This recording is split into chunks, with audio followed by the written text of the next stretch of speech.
வணக்கம்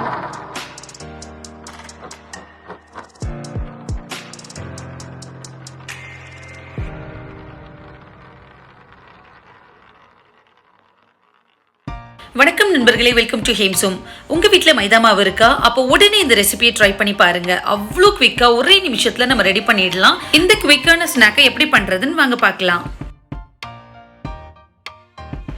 ஒரு பவுல்ல 2 கப் மைதா மாவும் 1/4 டீஸ்பூன் பேக்கிங் சோடாவும் சேர்த்திருக்கேன். இதோட 1/2 கப் சுகர் சேர்த்துக்கிறேன். இன்னைக்கு ஒயிட் சுகர் தான் சேர்த்திருக்கேன்.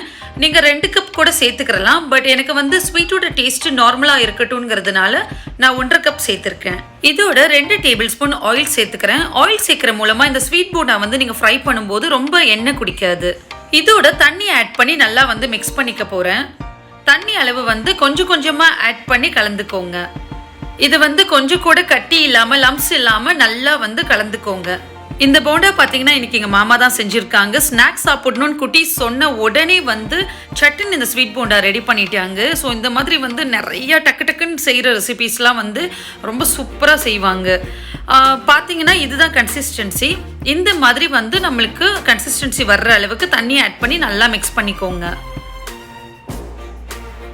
இப்போ இதோட ஒரு 1/4 டீஸ்பூன் ஏலக்காய் தூள் சேர்த்துக்கிறேன். அதையும் சேர்த்துட்டு நல்லா கலந்து விட்டுக்கலாம். ஒரு கடாயில் இந்த போண்டாவை வறுக்கிறதுக்கு தேவையான அளவு எண்ணெய் விட்டுக்கிறேன்.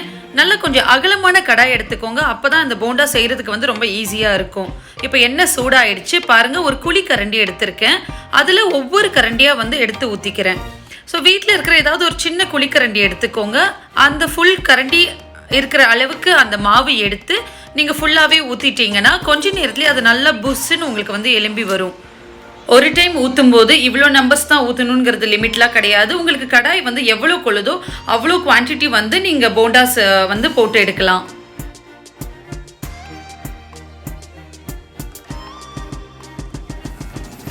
பார்த்தீங்கன்னா ஒரே டைமில் 9 போண்டா ஊற்றிருக்கோம். இது சூப்பராக வெந்துடும். 2 பக்கமே நல்லா கோல்டன் ப்ரௌன் ஆகிற வரைக்கும் நல்லா திருப்பி திருப்பி விட்டுருங்க. ஃபஸ்ட்டு எடுத்துட்டோன்னே நல்லா சிம்லேயே வச்சுடுங்க. உங்களுக்கு எண்ணெய் குடிக்காது. பிகாஸ் நீங்கள் எண்ணெய் ஊற்றி தான் மாவு பிசைஞ்சிருக்கீங்க. ஸோ நல்லா சிம்மில் வச்சு நீங்கள் போண்டா ஒன்று ஒன்றா ஊற்றினதுக்கப்புறம் கொஞ்சம் நேரம் கழித்து கொஞ்சம் மீடியம் ஃப்ளேமில் எடுத்துக்கோங்க. வீட்டில் உள்ள ரொம்ப பேசிக் ஐட்டம்ஸை வச்சு ரொம்ப குவிக்கான ஒரு போண்டா நம்ம சட்டுன்னு ரெடி பண்ணியாச்சு. இது 2 பக்கமும் நல்லா கோல்டன் ப்ரௌன் ஆகிற வரைக்கும் நல்லா திருப்பி திருப்பி விட்டு நல்லா ஃப்ரை பண்ணி எடுங்க.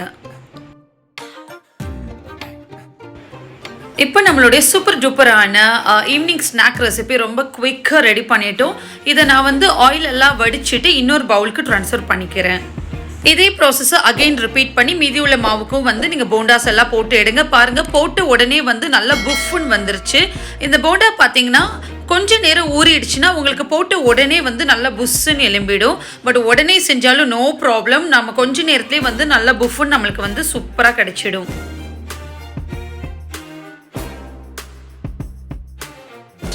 இந்த குண்டு குண்டு ஸ்வீட் போண்டாவை நீங்களும் ட்ரை பண்ணி பாருங்க. கண்டிப்பா உங்களுக்கு ரொம்பவே பிடிக்கும். என்னோட வீடியோ உங்களுக்கு பிடிச்சிருந்தா லைக் ஷேர் கமெண்ட் பண்ணுங்க. ஹேம்சோமை மறக்காம சப்ஸ்கிரைப் பண்ணுங்க.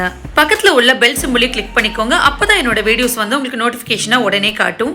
அடுத்த ஒரு புது வீடியோட உங்களை நான் மீட் பண்றேன். நன்றி.